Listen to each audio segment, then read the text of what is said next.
We begin in the name of God, the Father, the Son, and the Holy Spirit. Good afternoon, everyone. You are all welcome to today's session.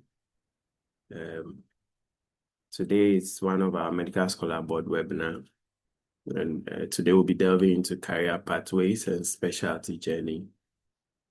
And I'll be the host or the moderator for today's session.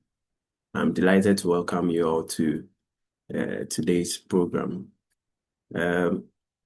This session is designed to expose medical scholars to diverse career trajectories in healthcare and highlighting the role of academic writing and all scholarly engagements. We are honored to host a number of distinguished panelists whose journey span clinical practice, nursing, leadership, pharmacy, practice, entrepreneurship, and research, policy, and global health. They would be sharing their perspectives, their journey with us today. To introduce our panelists for today, our first panelist happens to be one of our own, Dr. Ernest. He is a pharmacist, a doctor of pharmacy, and also an entrepreneur, CEO of Satis Medical. If he's on the call, kindly say hello. Let's acknowledge your presence. Yeah, hello, everyone. My name is Ernest. Happy to be here. Okay, thank you so much. With us also is the next specialist, Kwame Kumar Courage, who happens to be the GRNMA president or chairman for Volta Division. He's also a nurse practitioner, as I've earlier mentioned, and has held quite a lot of leadership portfolios or offices. If he's with us, Courage, kindly wave us. Let's hear from you. Hello, I'm here with you. Okay, thank you so much. Then again is one of our own, Dikshan. He is specialized in research and public health and global health. Over the past few weeks, he's been sharing quite interesting perspectives on research and academic work with us. Dikshan, if you're on the call, can we hear from you, please? Hello, everyone. Thank you, Isaac. Happy to be here. Thanks. Okay, awesome. And then lastly is our own brother and West African country coordinator, Dr. Isaac Yeboah. He is also a medical doctor by practice and has also held quite a lot of leadership portfolios. He will also be sharing his experience and career journey with us. Isaac, are you with us? If you are with us, let's hear you say hello.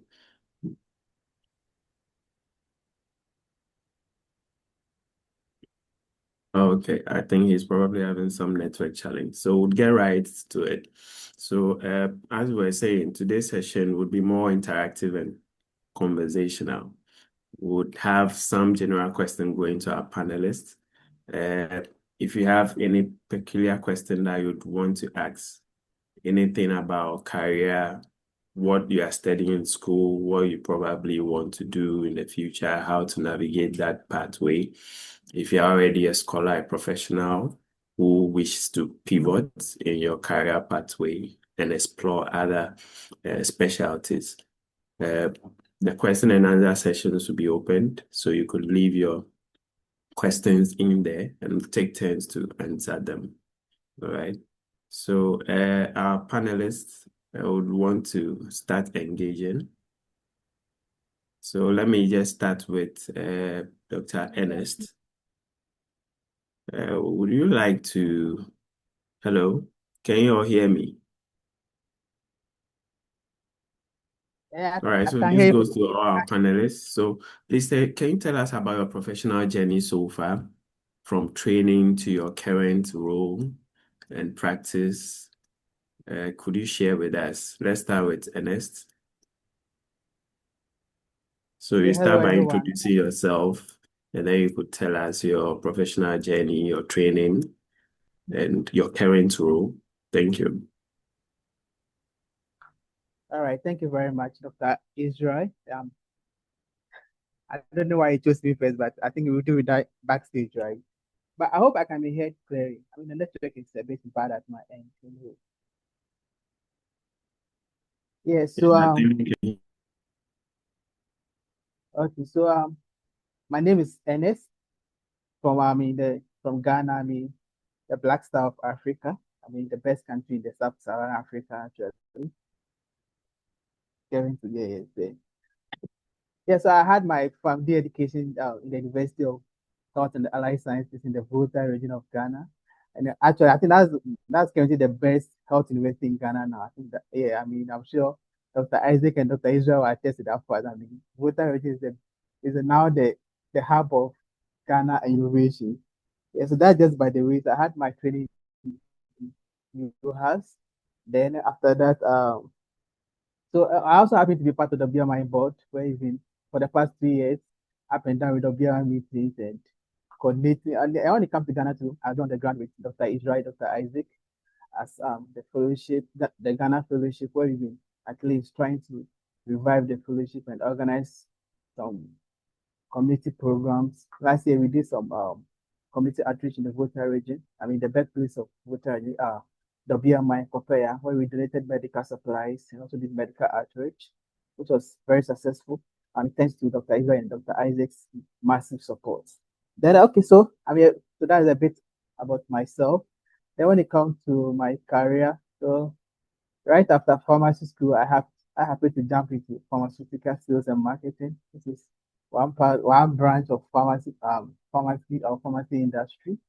So I was working as a medical representative, and technically, what a medical representative do is you serve as a liaison between the pharmaceutical company that you are representing and the healthcare system. So you are the key person for the pharmaceutical company to the healthcare system, talking to medical doctors, talking to pharmacists about the companies innovative medical products on the market that they should prescribe or promote to their prescribe or recommend to their patients.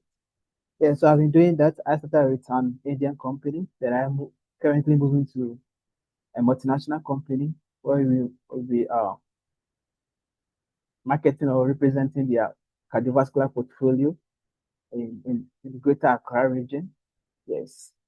Then also I think what we've been doing currently, I mean I think most of my colleagues of Isaac and Israel we kind of started entrepreneurship on campus because boys were really hungry on campus. And I mean when you're hungry you have to be innovative. So we decided to go into business. Yeah, I mean it has not, I mean we are not there. I mean I'm still not getting any money from business, but actually I think we are really getting a lot of skills. I'm trying to run business from the scratch, failing here, losing money there, and back and forth. But yes, so we started a medical supply company. So we were handling some of you had white coats ceremonies. And so we after school we're trying to upgrade it. So we are currently working in progress. Yeah, so I think that's a bit of myself. I'll pass it to the next speaker, please. Okay, thank you so much, Ernest, for that brief introduction. Uh, Courage, we have you speak, please. If you could share with us your professional journey, how you schooled, how you risen to where you are now as a nurse specialist, your current role, and if you could highlight any defining decisions that were turning points in your career journey.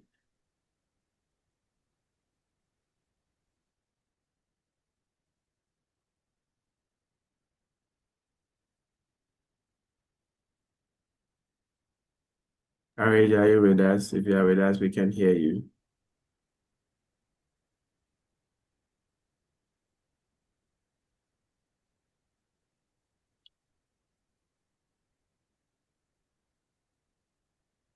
Okay, Courage, we can't hear you, so probably while you try to sort out your audio, could we have Dikshan speak, please? Dikshan, if you could. Yeah. Hi, everyone. I'm Dr. Dikshant. Currently, I'm doing my residency in dermatology. I was WMI Scholar 2018. At that time, I was doing my MBBS, my Bachelor in Medicine and Surgery. So during my internship, I started doing research and I did multiple projects that year. Then after that, I had 2 years of my government service where I continued my research journey, and I also got a few research grants from international organizations to conduct my research project. And also, I am currently acting as the head of research wing of a NGO known as National Health Action Force Nepal. So besides research, I am now training in dermatology, venereology, and leprology. And also now I am a member of the Medical Scholar Board of WMI, and I am doing my sessions to promote research and scientific writing among the medical scholars of WMI. Thank you. Awesome. Thank you so much, Dikshanta. That was a brief intro right there. So I would call on Dr. Isaac if you could do same. Let's hear from you briefly. Thank you.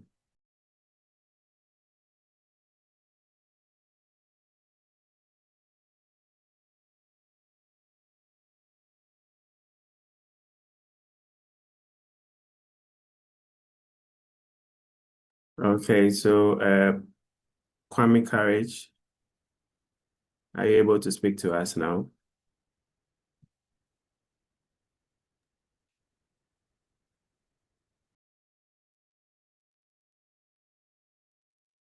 Kwame Courage, are you able to speak with us now?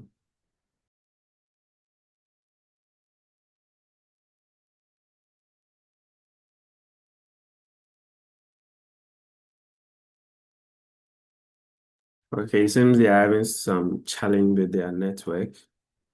So I would proceed. We'll start with those that we could hear from. So yes, clearly one of WMI's missions have been to pioneer academic and scholarly development. And we would realize that a lot of students find challenge in navigating their career pathway.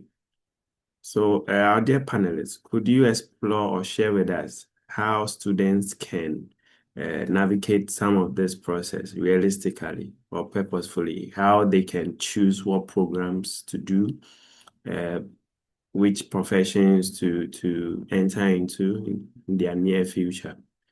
We could start with Isaac or Ernest, please. Yeah.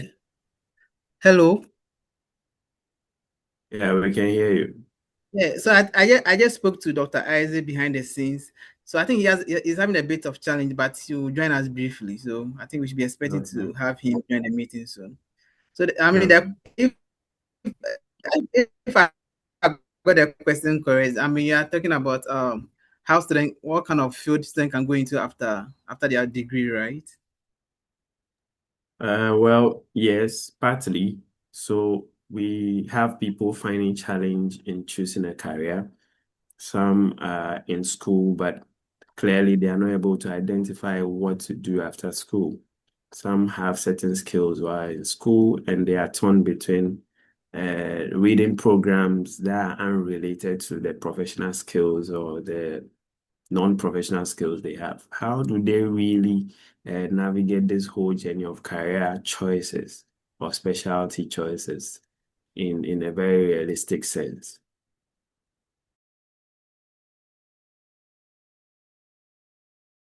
Okay, sure. So let me try and answer your question, please. I think, but I don't know if you still want to talk to Kwame Kuma about, I think he's now back online, so I don't know. We can start with you then. He'll take it up later. Yeah, yes, please. Sure. So I think so I think this question, I mean, of course, I mean, deciding or determining which career path to pursue is never an easy choice. But I think the good thing is, I mean, once you get yourself in this, maybe the health science, it means that technically you've chosen your destiny, even though that's not technically choosing your destiny. But once you're doing medicine, pharmacy, or nurse, it means at least you're trained as a professional in a particular field. So definitely, either a pharmacist, a physician, or medical doctor, or you are a nurse. Yes, but I mean, even within, I mean, this is just the basic foundation of these professions. of course, after once you're a nurse doesn't mean that you just become a general nurse and end up there. Probably you want to specialize. And these days, I mean, that's what is the healthcare space is becoming very broad and innovative. You have specialty in oncology, hematology, cardiology, renal, and every aspect. So I'm sure. So let me talk more of the pharmacist aspect because that's where my forte is. So I'm sure when I was in pharmacy school myself, I didn't really know much that. Oh, I thought maybe probably you finish school and probably end up in the hospital or maybe in the community as a community pharmacist. But I think when you finish with it, you get to realize that wow, pharmacy is very broad and it's a whole big industry. So it's a big industry. So how do you determine where this the best part is when you take the opportunity probably to intern in one of these fields?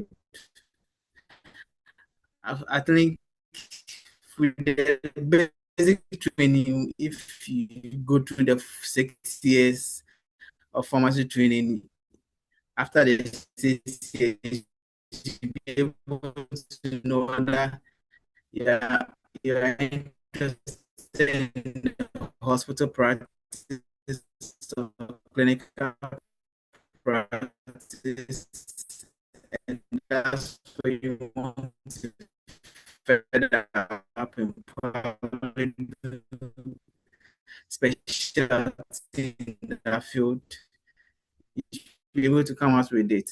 But I also want to also finish. I mean, you also have the opportunity to intern with Food and Drugs Authority or opportunity to work with the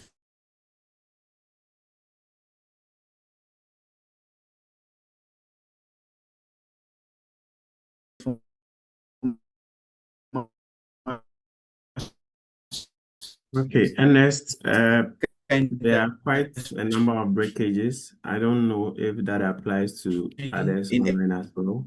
any of the Please, can you hear Ernest speak loud and departments, clear? be it pharmaceutical marketing or sales, regulatory or medical assurance staff. Okay, Ernest, your line is breaking. I'm You may have to sure hold someone for a while. like pharmacovigilance stuff. So I think it's all about Ernest, putting yourself out there, exploring Ernest, every opportunity you can get. Sometimes it Dr. goes, and Ernest, I can just you happen hear to me? be in the pharmacy. Thank you. Okay, Video and so see. So should unfortunately, I take? we didn't hear a lot of the part where you spoke about the various fields in pharmacy, right from pharmacovigilance to safety, medical share, and all of that. So I think you will need to adjust your space a bit and then try that again. Okay, sure. I'm trying to relocate. Okay, And I okay. hope I can. I hope you guys can hear me now, please. Yeah, I can hear you. Can we hear Ernest, please? If you can do that, just send an emoji. Loud and clear if you can hear him. Send an emoji.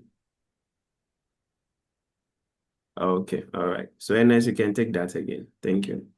Yes. So if can you help me with which part you guys didn't really hear so that I can So start from when that you side? started talking about the fields of pharmacy, your personal experience, Oh, the okay. how internships helped open you up to the various options there were in the field, and then I think you touched on quite a number of them. We At those points, your line was breaking, so and I'm sure that applies to others as well. So if you could Yes, take please. those areas again, thank you. Okay, sure. You're welcome. Yes. So I was talking about. So I was saying that fine. Once you go through the 6 years basic family training, it means that you've had a lot of clinical experience. So I mean, after the 6 years, if hospital work or clinical pharmacy is something you want to do, you should be able to determine that okay, fine. I mean, I like to be in the hospital space and work in the hospital space. But aside from that, you also have the opportunity to also venture into, I mean, the main pharmaceutical industry where we have a lot of divisions like drug regulatory, pharmacovigilance, quality assurance, quality control, and these are opportunities that are available after school that you can technically work and get paid for it and get to know that fine. If you do it for some 6 months and it's not meant, you don't really feel it, you can also move to a different division of the pharmaceutical space. So I was technically saying that, I mean, with some of the professions, at least give you the opportunity to explore. Yeah, you're not really restricted to one thing. If it doesn't work for you, you're dead. You can always move to a different field if one is not moving for, especially when, yeah, I mean, early in the career and you have the opportunity to take risks because probably you're not that old, so you can adjust within 1 or 2 years to find the best career for you, the career that you think can make a lot of impact. If it's maybe drugs regulation that you think that pharmaceutical regulation that you think that you can make a lot of impact. Yeah, you can really work with Food and Drugs Authority or it's pharmacovigilance, which is a thing now because drugs are, I mean, are poison. So people, you want to go into drug safety and safety of drugs to patients in the healthcare system. You can get companies that are working in the pharmacovigilance space and probably take an offer with them and work with them for some time and see if it's meant for you. Or I mean, yeah, and I don't even want to talk about the business part because business, I mean, that's not some, yeah, that will come out later on. So technically, you just have to take the opportunity and try something. And if it's not working for you after some time, you can decide to move to a different field. Actually, thank you. Okay, so a quick follow-up on that, Ernest. You mentioned quite a number of fields.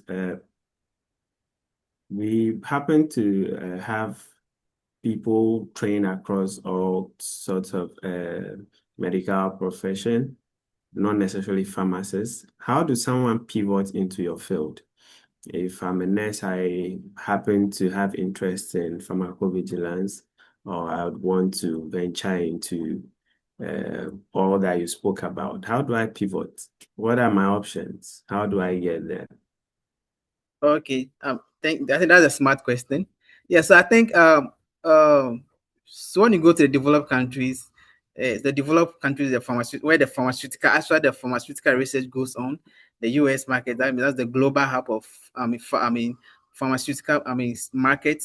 When it comes to Europe and UK, even Australia, and Japan, and Australia and China. I mean, now imagine India and China. Okay, India is more into generics, but when you go to China, where R&D is very massive, you can find out there's a lot of medical doctors and a lot of nurses in the pharmaceutical space, and you'll be surprised. So when, especially in this division, medical affairs. So when you Google medical affairs, you realize almost even you find out.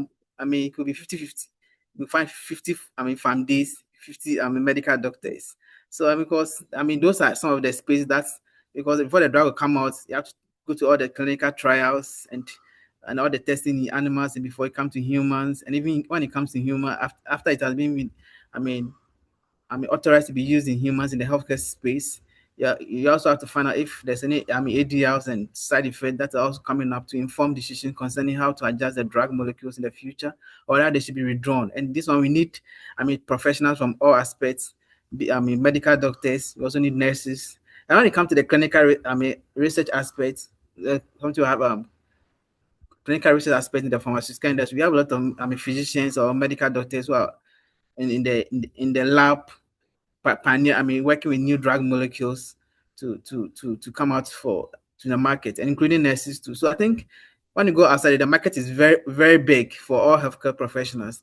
The only thing is that in Africa, because we don't do research and development, we just end up doing the marketing, the promotion part of the product. So I mean, other professionals aside from pharmacy are not really into that space. But most of the global companies have outlets in Africa, where I know a lot of physicians or medical doctors who are working with pharma companies in Africa here, especially in the medical affairs department. So if you're a medical doctor or a nurse and you think consulting room and other things are not for you, you can technically try to look into the pharma space because there's a lot of opportunities there where people can get a lot of make impact, not only about the money, but also make a good impact on public health, on general health, and still make money and take care of your family.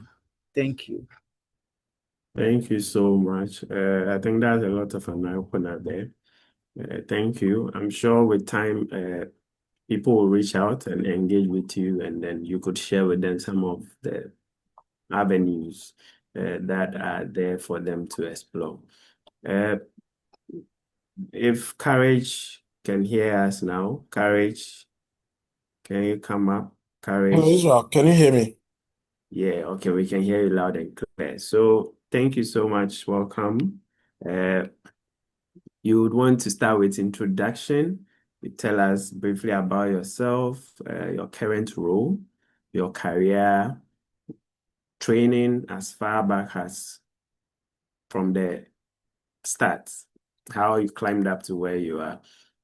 And then you could probably delve into telling us uh, some brief information or giving us some brief information about the nursing field, the opportunities, the career options that are there. Thank you.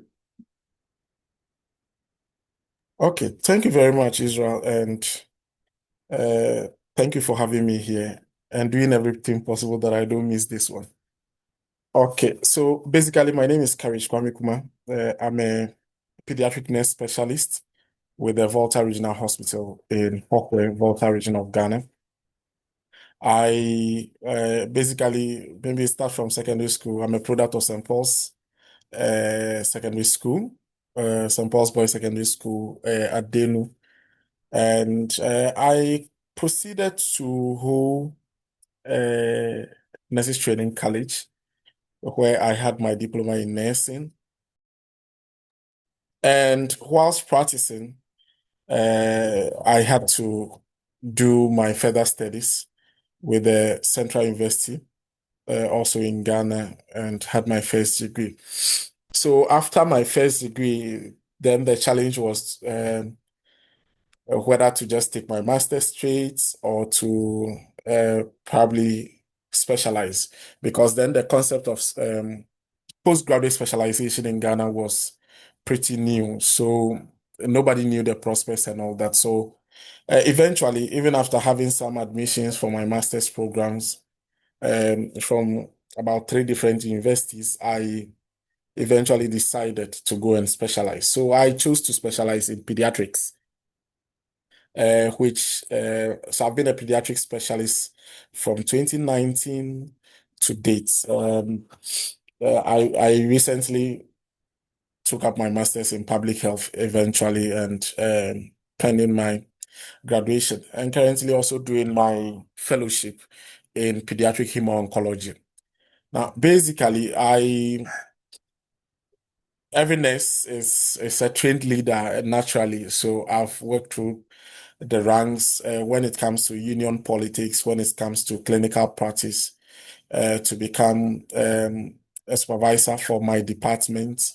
That's the Department for Child Health at the Volta Regional Hospital. I've worked in a couple of hospitals too. And let me also add that by virtue of practice, I'd had to take a course in tropical pediatrics and global child health in Germany with an internship in Switzerland. Uh, so basically, that is my background. Currently, as Israel indicated earlier, I'm the Volta and OT Regional Chairman for Ghana Registered Nurses and Midwives Association. And by virtue of that, it means I'm part of the National Council of the Ghana Registered Nurses and Midwives Association.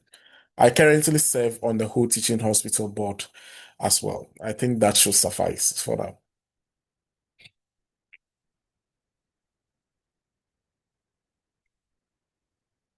So, Israel, that's my introduction. Yeah, thank you so much, Courage. So that's quite awesome. That's quite awesome. So you'd want to share with us about the options in the field of nursing. Those who are in school right now yet to complete are probably looking forward to take on one of the roles in the nursing profession. Others are also hoping that they could climb to the level you have. How do they navigate that? How do they get there? How do they get there? Can you give us some realistic and purposeful options that some of our scholars could explore? Okay. Mind you, our scholars span the whole of Africa. We have people from Nigeria, Uganda, Kenya, all across. And so global opportunities that they can explore. Thank you. Thank you very much. So basically, I think nursing provides unique opportunity to anybody practicing nursing and midwifery because of its centrality within the entire healthcare delivery system. But the most important thing is that you need to identify what makes you happy because the opportunities exist and it should not all be about the money too, because you'll be making the money and still not be happy. So you need to identify what you really want, what you really want to do. Somebody wants to do full-time academia. Somebody wants to be in clinical research. Somebody wants to be in clinical practice. And there are people like us who, because we enjoy clinical practice, we do the clinical practice and we do the teaching on part-time basis. So you need to identify that. Unfortunately, a lot of African countries are yet to start postgraduate specialization for nursing and midwifery in a lot of African countries. I know aside the Ghana College of Nurses and Midwives, the West African College of Nurses and Midwives to exist. So proud to this, a lot of Ghanaians rather go to the UK to work with the Royal College of Nurses and Midwives. But you need to determine that this is what works for me. And sometimes after practicing in a department for a very long time, you may even end up not doing a specialty in that department because you need to identify with whatever you are doing and you need to identify with the impact you make in people's life on daily basis. So I could give the Ghanaian and probably the West African examples when it comes to postgraduate specialization, where you could go to the college to specialize in various areas of health practice. Talk about pediatrics, oncology, palliative care, endocrinology, otolaryngology, that's the ear, nose, and throat, nursing, eye nursing, critical care, perioperative, and the rest. You could pursue that line purely, and the specialization actually by law gives you the role of being dually placed, meaning you can still do clinical practice and lecture. There are also some who, and you can still, whilst being a specialist, pursue other programs in academia to boost your portfolio alongside. There are some who would choose to purely be in academia and so would go for their MPhils and PhDs straight away and stick to academia and the rest. But beyond even the health sector, there are multiple opportunities, just as the last speaker said, that doctors, nurses can get into the pharmaceutical space and all those things. Because entrepreneurship is really big, and sometimes that's when you start your program, it's difficult. Sometimes you feel a bit disorganized. What next? This is not working for me, that kind of thing. But when you really identify with what works for you, it makes it easier, or where you want to make impact. Because at the bottom of everything, at the end of everything, people want to see what impact are you making in people's life. Somebody is purely into clinical research. So like the Noguchi Memorial Research Center. People are working with WHO purely on through clinical research. And usually nurses with public health background or midwives with public health background also stand a very good chance of joining WHO or some of these development partners. So basically, those opportunities exist. Currently, there are nurses who are practicing and have also been called to the bar as lawyers. And by virtue of being called to the bar, they are still practicing as professional nurses, but are protecting rights and privileges of patients and other health sector workers within the health sector workspace. Thank you. Thank you so much. So, a quick one I would want to add. What has been the role of mentorship and professional network in your journey? How do students build some of these relationships? How do they explore those options? Okay, so basically, mentorship plays a very big role mentorship really, really plays a very big role. And nursing is both an art and a science. And so you need guidance. You need a lot of guidance. You need to identify with someone who really inspire you. Sometimes the person may be at a distance. Send an email to the person and request to be maybe his or her mentee. And generally, saying that you need mentors, it's important to recognize that mentors may not, uh, all your mentors may not come only from your field of practice. You may have mentors coming from diverse field of practice just to be able to encourage you through. I have mentors in nursing and midwifery, but also I have doctors who are my mentors. I chose a subspecialty largely because of the influence one of my mentors had on me generally. So basically, uh, you don't need to narrow the scope of mentors, but they play a significant role in providing guidance and giving you examples to follow on. Some people never even get the opportunity to maybe link up with a mentor or one or two things, but it's very, very important. Generally, global health now requires partnership because you cannot be in your corner alone and do it and be successful, but you go with others. If it is research, you are getting somebody who is already good in that area involved in your research. Somebody who had already made a name in that area involved in your research. Getting them involved makes you rise with them because you rise on their shoulders to be on your own so that tomorrow you can also be somebody's mentor. Thank you. Thank you so much, Courage. Those were very insightful experience shares.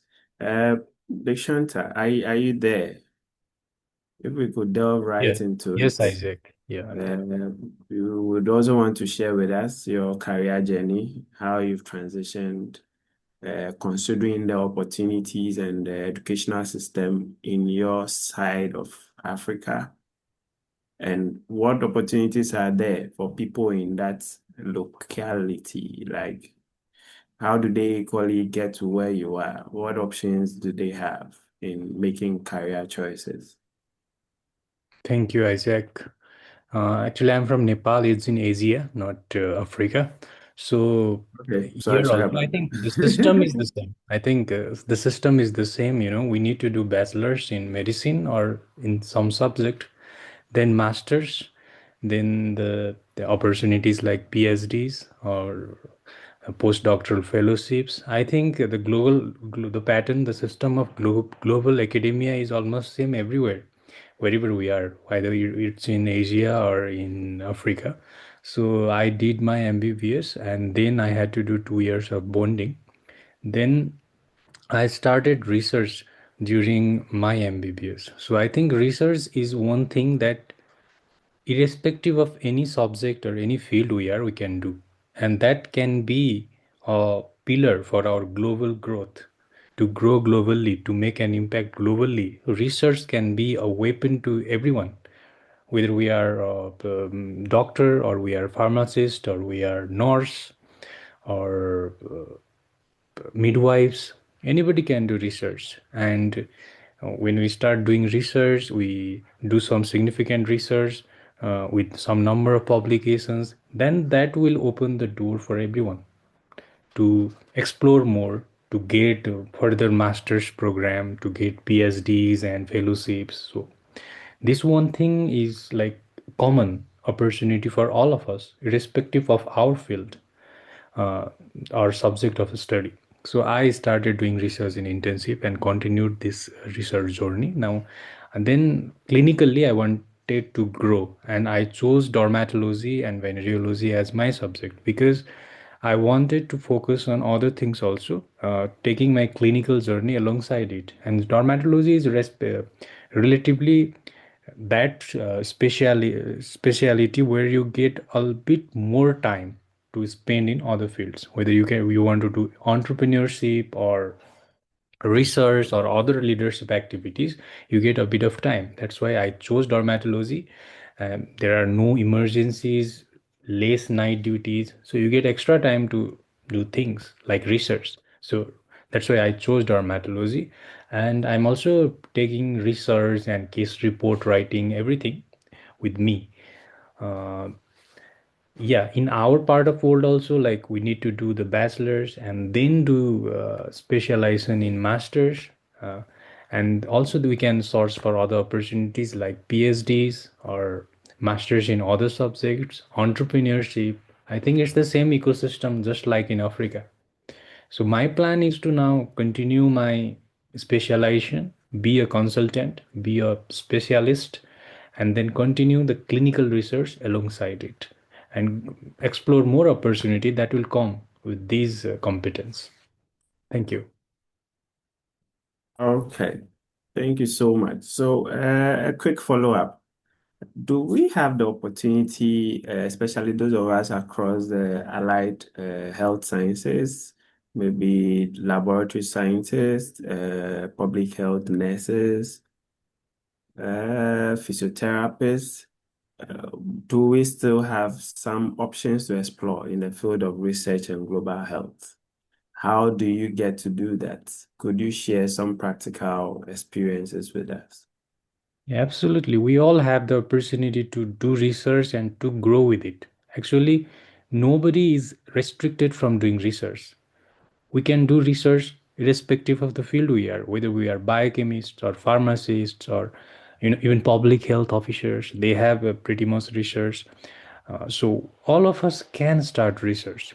But the best thing to start is to involve in research as a student. We cannot initiate research just by ourselves in the beginning. We need to have some experience in it.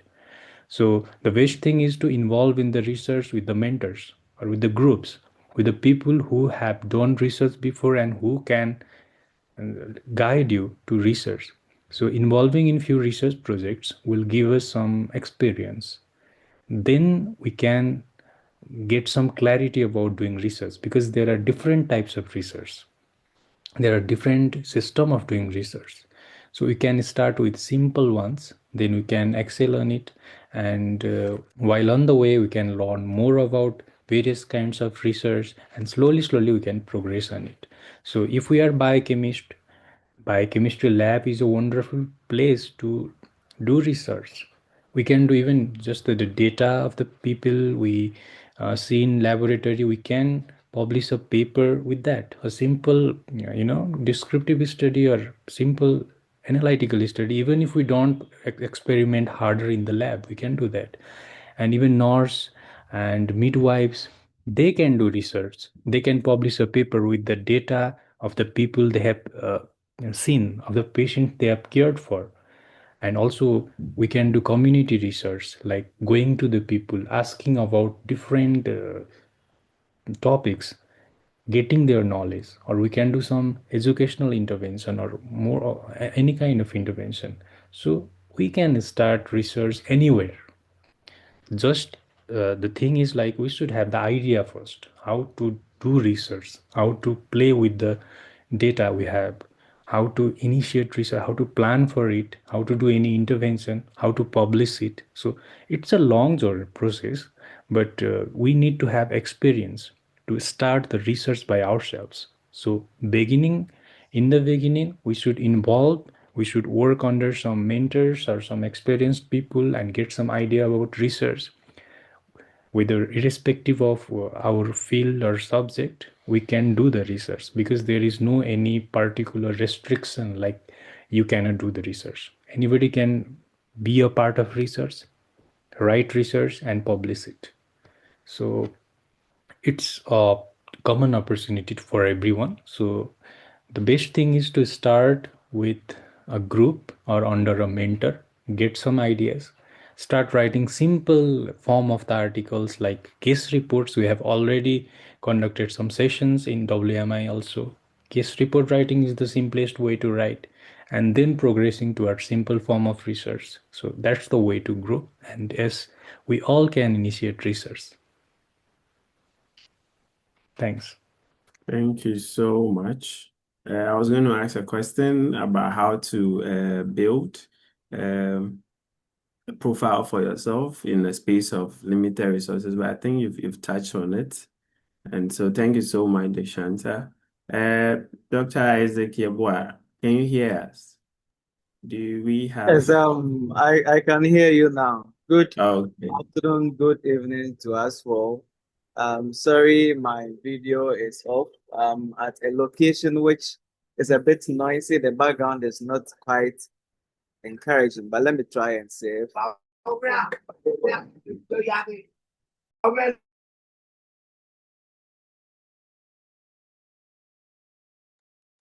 Sorry think we about can that. manage. We can manage. Okay, am I very clear? Am I audible? Yeah, we can hear you. We can hear Okay, you. all right. So I've been following the discussion, and I must say it's an interesting one. Getting to hear from diverse professional background, and he spoke about his life as a pharmacy student to even becoming a pharmacist. We also had Dick Shanta talking about his life in medical school and even becoming a resident in dermatology. Mr. Kwame also make the discussion a very interesting one. And I've actually learned a lot getting to know his professional journey as a nurse, going to take a master's program in public health, heading a whole child health department at the Regional Hospital. It's been an amazing and interesting discussion. So probably let me also quickly come in. Like Israel said, I'm also Isaac Yeboah. I'm a medical doctor. I also became a WMI scholar in 2020, after which I graduated in 2022, becoming a licensed professional medical doctor. I practiced for 2 years in Ghana, specifically in Koforidua, after which I have been in private practice since then.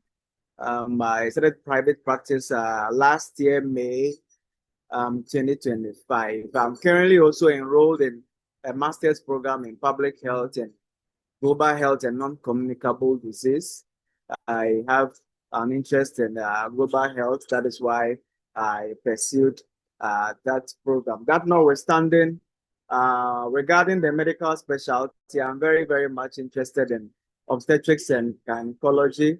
And I believe in due time, Israel will allow me to talk about the various, should I say, specialties in medicine in Ghana, and in fact, even across West Africa and to a larger extent, Africa. Like I stated earlier, I have an interest in obstetrics and gynecology, and I'll be taking my primaries. The primaries is like an examination you take, and once you pass, you start your residency in that program. So I'm hoping to start or to sit for my primaries this year, and hoping to start the specialty in obstetrics and gynecology in this year, hopefully. So yes, Israel, this is a brief about myself as a medical doctor, a young medical doctor, and over to you.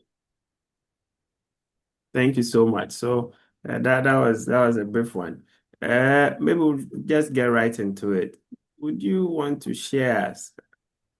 I think a lot of our scholars struggle in choosing a specialty or a career direction. Personally, how did you make your career choice? How were you guided? What were some of the things you considered? And then you could also tell us about the specialty options in the field of medicine. Okay, thank you very much once again. I believe everything has to do with one's or an individual's passion. Just sit down, look into yourself, see what motivates you, what brings joy to you. And to me, I realized I was very much interested in obstetrics and gynecology when I was in my rotation. I realized during my obs and gynae rotation, I was very, very fascinated. Anytime we went to the theater to operate on a woman, to do CS, to surgically intervene to save a life, I realized that I found joy in that as compared to the other surgical field or the other medical options. So, like I stated, I mean, you have to ask yourself what brings you joy? What do you, I mean, do easily, what brings joy to you, what do you do and you get fulfillment at the end of the day. It's all about, you helping to save a life. But at the end of the day, when you get home and you lie on your bed, you ask yourself, did I have a very fun-filled day? And that is what I think should be the priority you need to have before even starting a specialty program. Like I was saying, anytime I went to the theater to assist or to even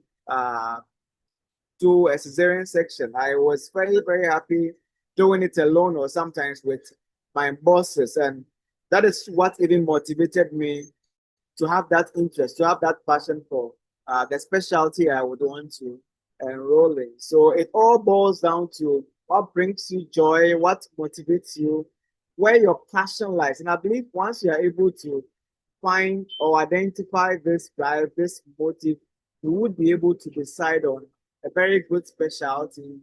And we are in Africa, and even though you are choosing a specialty, you should also factor in the financial benefits you are going to get from that specialty you want to start. So, but first and foremost should be the passion that drives you, and also the financial benefits you tend to gain from that particular specialty. So that is what motivated me, gingered me to opt for that specialty. Coming to the various specialties in Ghana, in West Africa, and to a larger extent, to the whole of Africa. So in the field of medicine, we have the surgical field, which is surgery, and the medical field, which is internal medicine or therapeutics. So in Ghana, we have the Ghana College of Physicians and Surgeons. We also have the Ghana College of, no, sorry, we have the Ghana College of Physicians and Surgeons, and we also have the West African College of Physicians and Surgeons. So you can either choose to be in Ghana, sit for the Ghana primaries, and start your residency in any of the specialties I mentioned earlier, either in internal medicine or in the surgical field. And in the surgical field, we have surgery, like I stated earlier. We also have ops and gynae as part of the surgical field. In the area of internal medicine, we have family medicine, we have the other medicine. So that is with regards to the Ghana College of Physicians and Surgeons. We also have what we call the West Africa College of Physicians and Surgeons. So it's just like the Ghana College, just that once you pass the West African College, you are permitted to practice in any of the West African countries. So you can practice in Ghana, in Togo, in Burkina Faso, in Liberia, in Sierra Leone, in Nigeria, Cote d'Ivoire, and all the other West African countries. So the West African College comprises of all West African countries, and they came together to form this this college. So once you're interested in either the Ghana College, you sit for the Ghana College entrance exams, you write, you pass your primaries, then you start your residency in the Ghana College of Physicians and Surgeons. If you're also interested in working within countries in Africa, in West Africa, and to a larger extent, Africa. And why am I saying to a larger extent, Africa? The West African College of Physicians and Surgeons certificate is that potent to allow you to be able to practice in other African countries. So yes, if you have the West African College certificate, you'll be permitted once that particular country within Africa identifies that certificate to be allowed to practice. But within West African countries, that is the 16 countries in West Africa, we can practice in any of these countries with ease. Ghana, Togo, Burkina Faso, Nigeria, Liberia, Sierra Leone. All these countries in West Africa, you can practice. So yes, basically these are the specialties you can. So we have the medical specialty, the surgical specialty. Under each of these, there are other subspecialties. Once you are done, you can subspecialize in any of those. So yes, Israel, over to you. Thank you so much, Isaac. That's very insightful. I think very soon we would be seeing some of our West African counterparts practicing in Ghana, having attained their West African college specialization qualifications. We will be waiting to see you. All right. So thank you so much for that one, Isaac. The next question I would like to ask is some of us would like to probably pivot into medicine, become medical doctors. Maybe we are already practicing as a lab scientist, a physiotherapist, or a biochemist. Across Ghana, across Africa, how can one get to pivot into the medical profession? What options are there? Are the training opportunities limited to their respective countries, or they could train elsewhere and still be recognized by that profession? Okay, thank you very much once again. So once you find yourself in any of the life sciences or in the areas of the allied health courses, it's not too late for you to start practicing as a medical doctor or a physician. What you need to do, in fact, there are two routes to going back to medical school as someone in the health sciences, i.e., nursing, midwifery, medical laboratory technology, dietetics, optometry, physiotherapy. If you are still interested in going back to medical school, there are two routes. Either you start afresh, as in you apply for medical school admission, or the second one is what we call in Ghana the graduate entry medical program, which I believe Nigeria also does the same thing. So the graduate medical program is, should I say, an abridged or a compressed form of the usual 1 to 6, 1 to 7 years medical school. And the graduate entry medical program is there for people with first degree, as in nurses, midwives, the allied health professionals. So the graduate entry medical program, like I stated earlier, is an abridged or a compressed form of the 6, 7 years medical school, in that you would do 4 or 4.5 years medical school, then you graduate to become a medical doctor. So if you are interested, even as a first degree holder in nursing, in midwifery, in dietetics, in optometry, and whatsoever program, you can write or you can apply for either the fresh, as in the 6, 7 years, or the graduate entry medical program. And it's allowed for all, students within Africa. In fact, all the medical schools in Ghana have that opportunity. You can be in South Africa, you can be in Nigeria, you can be in Kenya, you can be in Cote d'Ivoire and apply as a graduate entry medical student. If you are shortlisted and you qualify, they will give you the admission, then you come and do the 4.5 years medical program instead of the usual 6 or 7 years medical program. So yes, these are the two routes. So it's not too late as a nurse, it's not too late as a midwife, it's not too late as an allied health professional. You can still apply to enroll as a medical student and successfully graduate to be a medical doctor.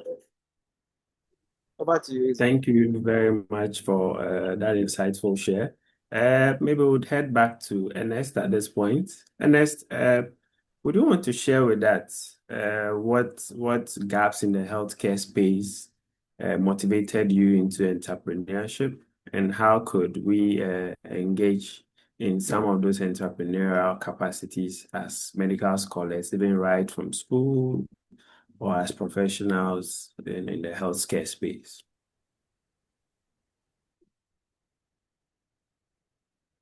Okay, sure. Yes, yes, I think for as Ghana being a part of, I don't know whether it's a middle income or lower income country. Africa, our economy is down there actually. So we have a lot of problems in the healthcare space, access to essential medicines and medical products. Access to, even medical medicine consultation or medical consultation, across the country. I mean, most of our even facilities, I should say, in the capital city. So people in the village hardly get access to a proper medical practitioner or even a nurse or a pharmaceutical practitioner. So I mean, so for me, if to go direct to the point, for me, what made me go into entrepreneurship after pharmacy school is when I realized that, wow, I mean, people, I mean, that there's lack of access to essential medical supplies, even in the cities. I mean, people don't know where to get some of the essential products like maybe blood pressure monitors, I mean, glucometers and those basic stuff. So I decided, okay, fine, then we have to find an innovative way to get those essential medical supplies delivered to people, clients. I mean, now healthcare is becoming more of, preventive care where you're supposed to take care. I mean, once you have a chronic disease, you're supposed to also manage your BP in the house, blood glucose in the house, not always going to your medical practitioner's office. I mean, so people even at home need access to these medical products. So because of that, we say this, okay, then there could be a market gap in that space where you can create an innovative company that can, deliver access to this product across the country. So that's what actually got me into that space. So how has that space been really? Being an entrepreneur, how much did you need to start your business? How did you create your networks? I'm sure maybe at a later time we'll have a session on medical businesses, how to start. We would also have some professionals speaking with us on the administrative part of it. But personally, how have you been at it? Yeah, so I think I saw Isaac laugh or smile. I don't even know which of the words to use. But I mean, are you as a very yeah, a startup entrepreneur, right? And you know how the market has really beaten you up. Yeah, so I think and that cut across for my Nigerian counterparts, Kenya and Rwanda, colleagues that I know. I mean, starting business in Africa is very, very difficult. But the good news is that, WM might give you a platform, right? WM have this community development grant. They've been generous enough that even after your training, if probably you want to venture into business, you can tap into that money. Even though $1,000, yeah, as a startup, you can use that one to start something. Even though fire, it's not really big work, at least that could be something small that you can use to start something. So I happen to win this community development grant award. So which I invested into a e-commerce platform that's almost about finishing. Yes, so and I also know that there's a lot of other opportunities in the market, like Mastercard and other grant opportunities coming from other companies, depending on, especially in the health. Okay, I'm in the health space, so in the health space, Mastercard is doing amazing work. I think they have partnership with Kenya University, they have partnership with University of Rwanda, and some other universities across Africa. So if Cape Town and other universities, yeah. So if you're a student, you're a professional, or still in school, and you want to be an entrepreneur one day, you can start looking at these options. Because at the end of the day, I think no matter what, that's the only way we can create what for our continent. Because when you go to the other Western countries, the economy is headed by the private business entrepreneurs, even in the healthcare sector. And when you go to US, when you even come to medical practice, all the big hospitals and stuff, they are in private hands, they're not in the government hands. So whether you're a medical doctor or pharmacist, you should think it should be, or a nurse or other, any other life health practitioner, you should be thinking of how you can come up with, innovative hospitals now, or innovative medical supply companies, innovative home care businesses, innovative. Those innovative stuff, because the market is, the population is growing, the market is expanding, and definitely the economy will get better. So if you're already in that space, and the economy picks up, just like China, I'm sure some of us might find ourselves being a millionaire and enjoying the life at some Cecil Island or somewhere else, right? Yeah, so so it's very, but anyway, it's very hard to start, especially in Africa, so when we don't have a lot of mentorship. But WMR provide mentorship, so that's the good thing of it. So I'll encourage every student to really, really be. Before you come out of school, you should have a lot of options. You shouldn't really restrict. I think the problem with healthcare is that sometimes we restrict ourselves to the hospital space. Everything is medicine, or everything is pharmacy, or everything is nursing. The world is changing. You have doctors, medical doctors in other aspects, politics, law, pharmacists in law, business, others. So we should be very open-minded. We should expose ourselves to what will really make the world tick. aside from the hospital consult rooms and hospital pharmacy and in the ward for nurses. Yeah, so we should expose ourselves, get to know people in all other aspects, business, social cycle, and other aspects, so that when you come out of school, you know that, well, I mean, so this is how the world is run, and this is what you can move to if you are bored of your hospital work or something, so that you can make impact on humanity before you exit. Thank you. So much. So, for those of us who are not aware of what NS mentioned, yes, we have a WMI grant that aids in some of these entrepreneurial journeys. I think we even have on the call one of the coordinators and the lead for that session, Bonnie Makalinga. So, in the course of the meeting, you can probably link him up, chat him up. He's in the chat session. He's monitoring affairs closely. And then if you are someone who has interest in entrepreneurship, he has been able to manage a whole health education institution right from the scratch. He has some nuggets to share, I want to believe. Okay, so we'll delve right into it. Courage, what entrepreneurial opportunities are there in the field of nursing? Ernest made mention of home care services. Which others are there? We would want to open our eyes to some of these opportunities our scholars would want to explore. Thank you. Carrie, if you could hear me. Okay, thank you. So yeah, the bit about the home care is there, and if you want to do home care, my biggest advice is ensure that it is properly registered and regulated so that you don't find yourself at the wrong side of the law. Notwithstanding that, there are also nurses who are into other areas such as equipment supplies and consumables. You just need to look at the system and what you could do to better the system. Some are also into running NGOs and the likes. There are other nurses who actually are basically importing various items and selling on the sidelines their clinical practice. So those opportunities exist generally, but it's about looking at the market. But it works best if it's an area you know. There are nurses I know that because they work in very big facilities and they realize that women who come to deliver, patients who come to the hospital require certain specific needs, decide to open shops beside the facilities to sell certain things, created packages in ways that makes it easier for the patient and very friendly for the patient. And with time, they expand and it's a big business, mother care products and all that.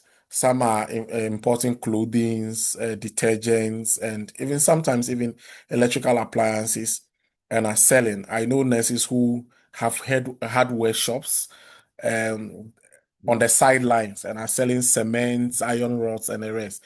I think the space is limitless. You just can't narrow yourself enough. As I once again, it's about what takes for you. That's the most important thing. All right. Thank you so much for that one. As a professional, what setback have you experienced in your career journey? And what did it teach you? How did you overcome it? What would you advise the young ones? Okay, so basically, the first one I want to touch on is in Ghana, for instance, when you are practicing and you need to go to school, you need what we call a study leave.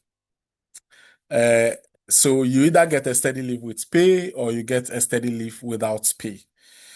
And if you want a study leave with pay, there are conditions you should meet. They will tell you, okay, from your last education, you should do at least 5 years before you get a study leave. Unfortunately, most of the times, you are not alone. For instance, when I was going to specialize in pediatrics, for instance, the quota allocated for the entire of Volta and the OT region that had over close to 30 government facilities. I mean, big hospitals to talk. The whole quota was one. That was the only slot available. And at the end, only two of us had the admission. So everybody is applying. So sometimes you can't allow those restrictions to have the better of you, because when they do, it delays your professional growth and development. So what I decided to do is to, for instance, my first degree, to do it on the sidelines on weekends. People also have sandwich programs that other universities run, where you do some online courses, then you go in person for some number of months, and so you use your annual leaves in doing these courses so that it does not affect your salary, so that you are still on something economic wise whilst you pay your fees, basically. So my biggest challenge is that don't let the workplace rules, or my biggest challenge to everybody here is that don't let the workplace rules necessarily limit your growth and development, because several other opportunities exist. If for the period I was waiting for my uh, study leave for fellowship, I decided to do a master's in public health, for example. So basically, that is it. Thank you so much. I think that that's a very important one. Being able to use educational avenues that allow you to combine work and school. Thank you so much. You'd want to also share with us, how do we position ourselves as healthcare professionals for leadership roles? You happen to be serving on the board for some teaching hospitals in Ghana, for instance.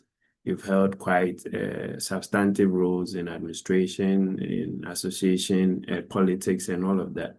How have you been at it? How did you position yourself for some of these leadership roles?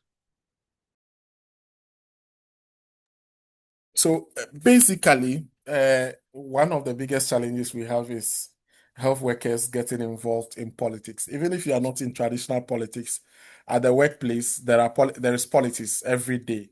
And so you need to learn to navigate these things. But learning to navigate them also means that you need to, just as you indicated, position yourself, take courses, build your CV, and take interest in policy development, policy implementation, take interest in them. I had to take like on the sidelines courses in policy, health policy, courses in monitoring and evaluation, and all these things, leadership. I had to take all these managerial courses.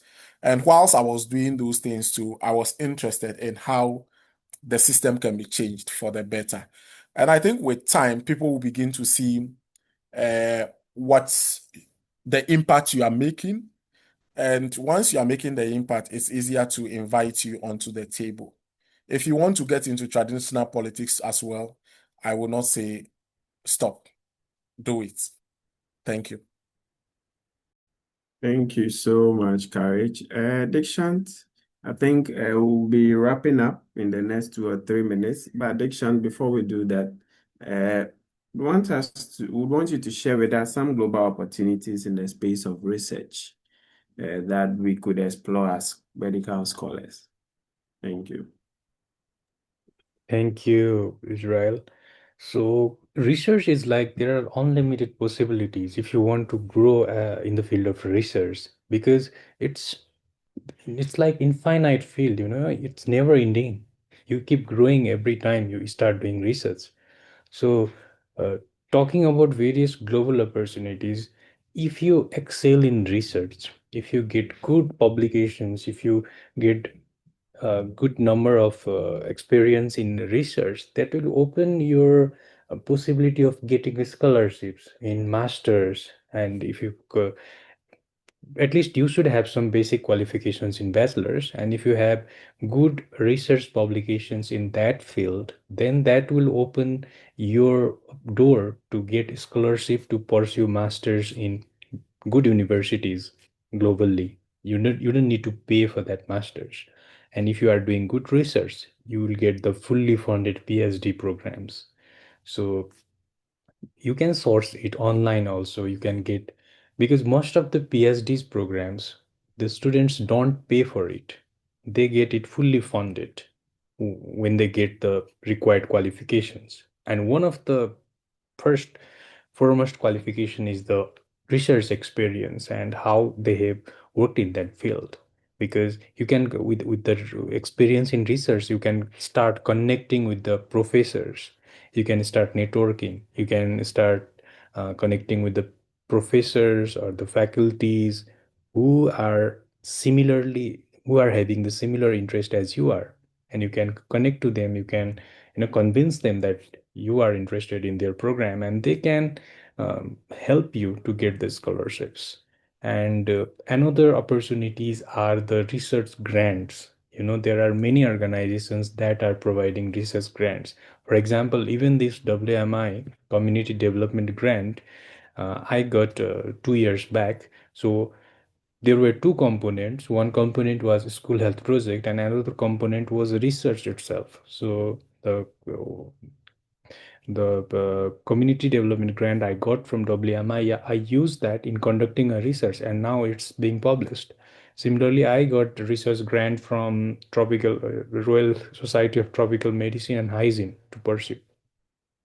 So another is the grants, and another is the academic growth with the masters and PhDs. So these are the main opportunities we can get through research. So we can grow through these, and once we pursue the masters and PhDs, then the amount of grants we'll get will be multiplied, and we'll keep growing with the research. So to start with, so if we are in our country pursuing a profession, we can source for some grants once we get significant experience in the research.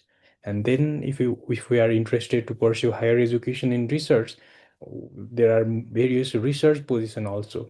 Research uh, uh, methodologies, the subjects that teach research. So if we are from the health, then public health, basically, we can do it in epidemiology or biostatics. That's the research oriented one.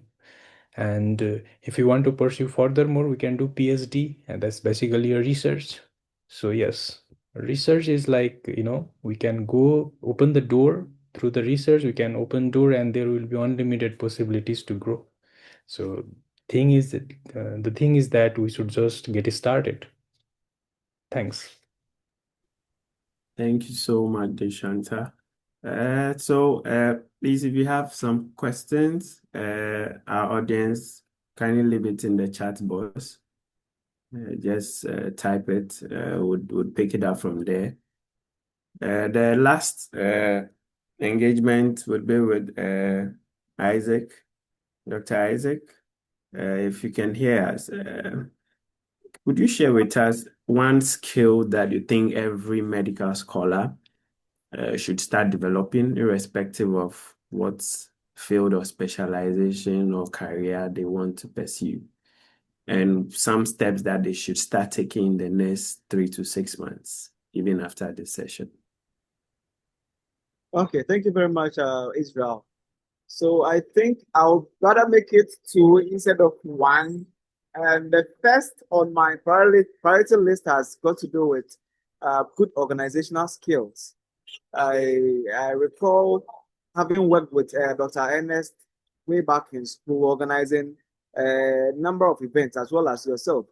And I think right from medical school, that is when I started developing this skill. And it has really helped me a lot because now I'm not sure you would give me a program and I wouldn't be able to organize. And it's all because I engage myself in other, organization of events. Anytime there's an event on campus, even if it doesn't concern me, I'll just go help them, offer a helping hand. And through that, I learned how to organize programs. So one of the skills you should have as a scholar moving forward to be good organizational skill. The second one will be good communication skill. Now, the world is a global village. You don't know where, you will be posted to go and work. And all these works come with an interview session. And trust me, if you're not good at communicating, you find yourself wanting doing the interview session. And how would you be able to acquire this good communication skill? I'm a very good fan of TED Talks. But when I open my YouTube history to you, you will see every day I watch not less than 5 TED Talks. And I'm doing this to boost my vocabulary. I'm doing this to boost my communication skill. So as a scholar, you should be able to watch some of these interesting TED Talks. You should be able to listen to some of these international platforms like the BBC, CNN. Their reporters or their communicators are very, very good. And once you are listening, once you are watching, you are also picking it up whilst you are watching, whilst you are listening to them. So good communication skill, good organizational skill, I believe will help every scholar moving forward. So yes, even as you are getting all these skills, try and also impact others, teach others, let others also come to the fold. I have some friends who are now good organizers when it comes to event or program organization, just because I intentionally brought them closer to me. I intentionally taught them how to organize events. So whilst you are able to get all these skills, don't be selfish. Learn to help others, learn to impact others so that they can also be good communicators, so that they can also be good event organizers. So yes, back to you, Israel.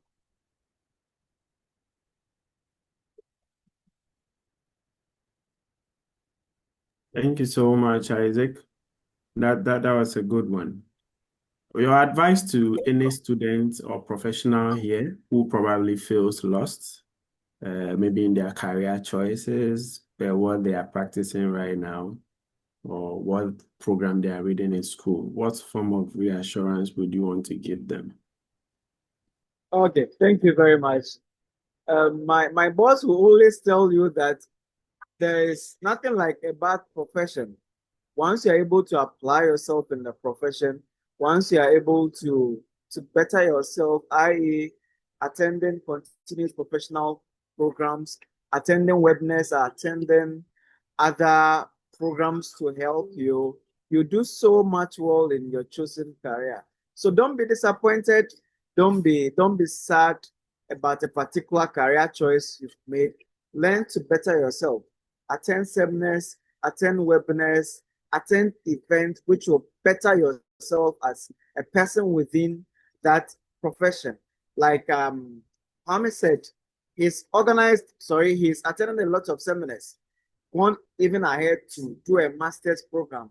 So almost always, if you want to be a better person in your profession, learn to better yourself by undertaking some of these things. So enroll in a master's program, enroll in a CPD program, or enroll in any program that will help you better yourself. And once you're able to do this, once you apply yourself to your career path, to your specialty, I believe you can make good use of it. And at the end of the day, you find passion. At the end of the day, you'll be fulfilled even as someone within that chosen career. So don't be disappointed. Don't be sad. You are on the right path. Just better yourself. Just learn in your particular field. Attend seminars, attend events, attend CPD programs. And trust me, at the end of the day, you find fulfillment, you find joy in your chosen career. Thank you so much. Thank you so much, Isaac. I think time is fast spent. Even though there are more would want to learn from our panelists. We spent about an hour and a half on this meeting, and so we want to draw curtains on this session. But trust you me, if you have any questions you want to ask, if you want any form of guidance, You can always reach out to myself or Isaac Yeboah, and then would connect you with our panelists, and then I'm sure they are more than willing to share their experiences and guide you on some of these career choices. It's been an awesome time. Thank you all for being here, and thank you all for making it to this session. Until the next time where we engage on more interesting topics, say bye for now.